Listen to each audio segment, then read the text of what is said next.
साथियों, अगर तुम सोच रहे हो कि एसएससी जीडी का एग्जाम अभी दूर है तो एक बहुत बड़ी गलती कर रहे हो, क्योंकि इस बार एसएससी ने ऐसा मूव लिया है जिससे लाखों बच्चों का पूरा गेम बदल सकता है। वेंडर चेंज होने वाला है और अगर ये चेंज हो गया तो एग्जाम की डेट, पेपर का जो पैटर्न है, सब कुछ हिल सकता है। और सबसे खतरनाक बात पता है क्या है? जानते हो, जिन बच्चों को लगता है कि अभी टाइम है, उन्हीं का सिलेक्शन सबसे पहले बाहर हो जाता है। तो इस वीडियो को एंड तक देखना, क्योंकि मैं तुम्हें एग्जैक्ट बताऊंगा एग्जाम कब होगा, वेंडर चेंज होगा या नहीं होगा, और तुम्हें अभी क्या करना चाहिए। एक एक चीज को डिटेल में देख लीजिएगा। सबसे पहले तो आपको यह पता है कि एसएसजीडी 2026 का जो पेपर है वो 23 फेब 2026 को होने वाला था, लेकिन वो एग्जाम पोस्टपोन कर दिया। पोस्टपोन क्यों कर दिया? तो एसएससी ने जो कंपनी करा रही थी उस पर कुछ ना कुछ, सब पता है, सबको ही पता है कि भाई वो टाइम मैनेजमेंट का सबसे बड़ा इशू था, स्कैम से रिलेटेड सबसे बड़ी इश्यूज निकल के आ रहे थे, जो उनकी टेक्निकल प्रॉब्लम थी वो सबसे ज्यादा उनकी निकल के आ रही थी। तो ये बहुत सारे कारण थे जिसकी वजह से ये एग्जाम को पोस्टपोन कर दिया। और ग्राउंड लेवल पर आपको ये भी पता है कि इस बार जो आपका पेपर है वो दूसरी कंपनी भी करवा सकती है।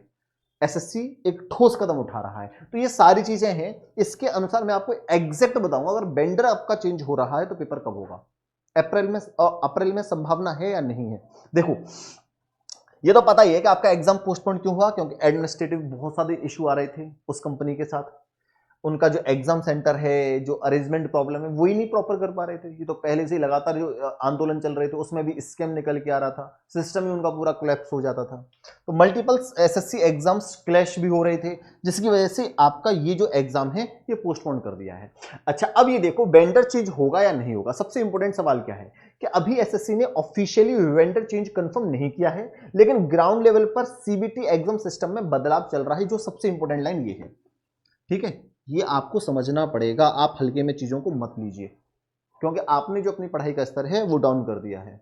जो आपका पीक चल रहा था पढ़ाई का वो पीक नहीं है, और इसी की वजह से बहुत सारे बच्चे ऐसे होंगे जिनका सिलेक्शन हो रहा था वो बाहर होंगे, और जिनका सिलेक्शन नहीं हो रहा था वो अंदर होंगे, क्योंकि उन्होंने अपनी जो पढ़ाई का जो एक मेंटेन था ना, वो पढ़ाई उन्होंने मेंटेन कर रखी है। लेकिन बहुत सारे बच्चों ने अपनी पढ़ाई को मेंटेन नहीं करा, वो डाउन हो गए। यार, इस समय आपको समय मिला है कि आप मॉक टेस्ट में स्कोर कैसे बढ़ाओ। मॉक टेस्ट से लड़िए। मॉक टेस्ट में स्कोर बढ़ेगा क्यों नहीं? हर एक हफ्ते का टारगेट दीजिए कि इस हफ्ते में मेरे मॉक टेस्ट में इतने मार्क्स आए। अब इस हफ्ते के बाद जब नेक्स्ट वीक मैं एक मॉक टेस्ट दूंगा उसमें स्कोर मुझे बढ़ाना ही बढ़ाना है। और वो कैसे बढ़ाना है, उसकी स्मार्ट टिप्स देखिए, स्मार्ट स्टडी कीजिए, उस पर काम कीजिए। देखो स्कोर बढ़ता है नहीं बढ़ता है, आप उस पर लगे रहिए बच्चों। पेपर होगा, ये बात कंफर्म है। मैं एग्जैक्ट आपको एक चीज बता दूंगा। अभी हाँ, ध्यान से एक चीज को देख लीजिएगा। तो पुराने वेंडर से इश्यू चल रहे थे, टेक्निकल मैनेजमेंट, ये सारी प्रॉब्लम चल रही थी, जिसकी वजह से आपका ये जो पेपर है वो डिले कर दिया है। वेंडर चेंज प्रोसेस चल रहा है, लेकिन ये अनऑफिशियली है। इंस्टाग्राम पर हर जगह ये आप रील्स देख रहे होंगे, लेकिन हाँ, इसमें कहीं ना कहीं सच्चाई है कि हाँ, ये सब बातें चल रही हैं ग्राउंड लेवल पर। और जब फाइनल सारी चीजें हो जाएंगी तो फिर एसएससी आपको नोटिस के थ्रू अपडेट कर ही देगा, लेकिन अभी ऑफिशियली नहीं आया। ये भी अपने दिमाग में रखना। तो सुधार करके पुरानी कंपनी से ये जो आपकी एडिक्यूटी इसी से करवा ले, इसकी संभावना बहुत कम है। लेकिन ऐसा भी हो सकता है, जब तक ऑफिशियल अपडेट नहीं आएगा हम कुछ भी नहीं कह सकते। हम सिर्फ ये काम कर सकते हैं कि मॉक टेस्ट में अपना स्कोर कैसे बढ़ाएं, उस पर लगातार मेहनत कैसे करें, ये हमें पता है। और ये भी हमें पता है कि पेपर होना है, ये बात भी कंफर्म है। महीने, 2 महीने, 1.5 महीने डिले होगी चीजें। बस आप एक चीज और देख लीजिएगा, वेंडर अगर चेंज होता है तो एग्जाम थोड़ा और डिले हो सकता है। नई कंपनी सीबीटी कंडक्ट करेगी, सिस्टम थोड़ा स्मूथ हो सकता है। वेंडर चेंज नहीं होता तो एग्जाम जल्दी अप्रैल में भी आपका हो सकता है, जिसकी संभावना बहुत कम है। अब सुनो, कौन सी कंपनी करा सकती है आपका एग्जाम? सबसे ज्यादा जो संभावना है वो है आपकी टीसीएस की। ये फिर अगर वेंडर चेंज होगा तो फिर टीसीएस ही आपका पेपर कराएगी, तो पेपर का जो स्तर है वो ऑफिस की बात है, वो बढ़ जाएगा, वो आप देख लीजिएगा।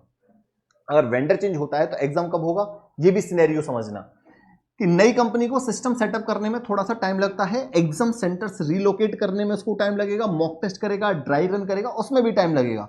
तो इसलिए तुरंत एग्जाम नहीं हो सकता। आप ये समझ रहे हो कि भाई वेंडर चेंज हो जाओ तुरंत एग्जाम ले ले, तो उसमें भी आपको 1.5 से 2 महीने का समय लगता है एग्जाम करवाने में, पूरा सेटअप करने में एक नई कंपनी को। तो फिर आपका अप्रैल, तो फिर वो कंपनी वेंडर चेंज होने के बाद वो जल्दी से जल्दी करवाएगा, तो फिर उस कंपनी को तो फिर और ज्यादा टाइम लगेगा, और ज्यादा टाइम लगेगा तो फिर तो दिक्कत बढ़ेगी बढ़ेगी। तो एक चीज हम ये भी कह सकते हैं, तो फिर आपका जो एक्सपेक्टेड जो टाइमलाइन होगी, जो रियलिस्टिक, अगर आप ग्राउंड लेवल पर जाके चीजों को सोचोगे तो फिर कब होगा पेपर आपका, ये भी आप देख लो कि भाई सेटअप में, टेस्टिंग में 20 से 30 दिन लगते हैं। एसएससी नोटिस निकालेगा तो 10 से 15 दिन पहले वो नोटिस निकालेगा। तो ओवरऑल आपका जो पेपर है फिर कब जा रहा है, एग्जाम जो है मई की स्टार्टिंग में जा रहा है। फिर आपका पेपर मई में होगा और वेंडर चेंज होता है तो और बुरी से बुरी कंडीशन हुई तो फिर आपका मई के बाद जून, जुलाई की संभावना बहुत कम है, मई की संभावना ज्यादा है, उससे कम संभावना कब है आपकी, फिर जून में है। तो मई की प्रोबेबिलिटी ज्यादा निकल के आ रही है कि फिर अगर वेंडर चेंज होता है तो मई में आपका ये पेपर जरूर जरूर जरूर करवा लेंगे। वर्स्ट केसेस हुआ उसी केसेस में आपका पेपर जुलाई में जाएगा। वेंडर चेंज हुआ तो एग्जाम अप्रैल में नहीं होगा, ये बात आपकी कंफर्म है।